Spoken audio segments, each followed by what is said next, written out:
lioness in Kenya once nursed a baby oryx, not attacked it, not eaten it, nursed it, protected it from other lions, and walked with it for days like it was her own. Zookeepers have watched the dog raise a litter of kittens like they came out of her own body. A capuchin monkey in Brazil was documented caring for a baby marmoset, a completely different species, for months. If evolution is supposed to be this cold, selfish, only my genes matter kind of game, none of this should be happening. And yet, it happens constantly, across species, across continents, on farms and in oceans, and in your neighbor's backyard. So what's actually going on in an animal's brain when it looks at a baby that isn't even the same species and decides, yeah, that's mine now? Let's start with the obvious question. Doesn't this break evolution? Kind of. And that's exactly why it's fascinating. Natural selection is supposed to favor behaviors that help an animal pass on its own genes. Raising a baby of a completely different species costs energy, costs milk, costs protection, and gives absolutely nothing back genetically. From a pure survival of the fittest lens, cross-species adoption looks like a glitch, a bug in the system. And in a way, it kind of is. But bugs in biology are still worth understanding because they usually reveal something deeper about how the system was actually built. Here's the first big clue. Parenting instincts in most mammals aren't triggered by DNA tests. They're triggered by sounds, smells, and especially appearance. Baby animals across an enormous range of species share something scientists call the baby schema. Big eyes relative to the head, a round face, soft, uncoordinated movements. Humans respond to this too, which is why we find puppies and kittens and human babies adorable, using almost the exact same emotional wiring. A mother's brain isn't scanning for species, it's scanning for cues that say helpless, needs care, respond now. And if another animal's baby happens to trip that same wire, the maternal instinct fires anyway. It's not a mistake exactly. It's an ancient system reacting to a shortcut it was never designed to filter out. Hormones make this even messier, in the best way. When a female mammal gives birth or is close to giving birth, her body floods with oxytocin, often called the bonding hormone. Oxytocin doesn't ask questions. It doesn't check species. It creates powerful, almost overwhelming attachment to whatever small, vulnerable creature happens to be nearby at that critical window. This is actually the same mechanism farmers have exploited for centuries. If a ewe loses her own lamb, some farmers will skin the dead lamb and drape it over an orphaned lamb from another mother, so the grieving ewe smells her own baby and accepts the orphan. It sounds strange, maybe even a little unsettling, but it works because the ewe's brain is running on scent and hormonal state, not some deep genetic recognition system. Nature built parenting on triggers, not certificates of authenticity. Now, here's where it gets even more interesting, because not every case of cross-species adoption is an accident of hormones. Some of it might actually be strategic. Killer whales, elephants, and several primate species live in tightly bonded social groups where cooperation is the whole survival strategy. In these groups, caring for a vulnerable creature, any vulnerable creature, can reinforce social bonds and even raise an individual's status within the group. There's a documented case of a pod of orcas that appear to adopt and care for a baby pilot whale, swimming alongside it for years as if it were a full member of the family. Researchers still debate exactly why, but one leading idea is that in highly social species, the instinct to protect and nurture is so central to group survival that it simply overflows onto anything small and defenseless that ends up in the group's orbit. There's also a much simpler explanation that applies in a lot of documented cases, and it's basically confusion mixed with opportunity. Young or first-time mothers, especially in captivity or in disrupted environments, sometimes haven't fully calibrated their parenting instincts yet. Combine that with the loss of their own offspring, high stress,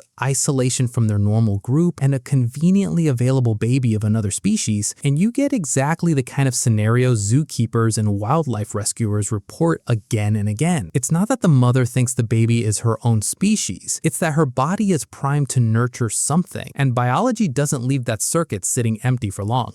And then there's a genuinely wild theory that some researchers take seriously: misdirected maternal drive as a kind of evolutionary safety valve. The instinct to protect and nurse offspring is so critical to a species' survival that evolution built it to be extremely easy to trigger, almost overly sensitive rather than narrowly precise. A slightly too sensitive trigger occasionally misfires onto the wrong species, but a trigger that's too strict, one that hesitates or fails to activate when a mother's own baby's in danger, could be catastrophic. In other words, cross-species adoption might be the rare, occasionally strange price we pay for a maternal instinct that almost never fails to protect an animal's actual offspring. So the next time you see one of these viral videos, a mother dog curled around baby ducklings, a house cat grooming a baby rabbit, understand that you're not just watching a cute coincidence. You're watching one of the oldest, most powerful instincts in the animal kingdom doing exactly what it evolved to do, just slightly, beautifully off target. Evolution didn't build a perfect system that checks species before triggering love. It built a system built on urgency, on need, on the simple biological alarm that says something helpless needs you right now. And every so often, across every corner of the animal world, that alarm goes off for the wrong species, and something unexpectedly tender happens anyway. Maybe that's not a flaw in nature at all. Maybe it's proof that the instinct to care for the vulnerable runs so deep it doesn't always ask who it's for.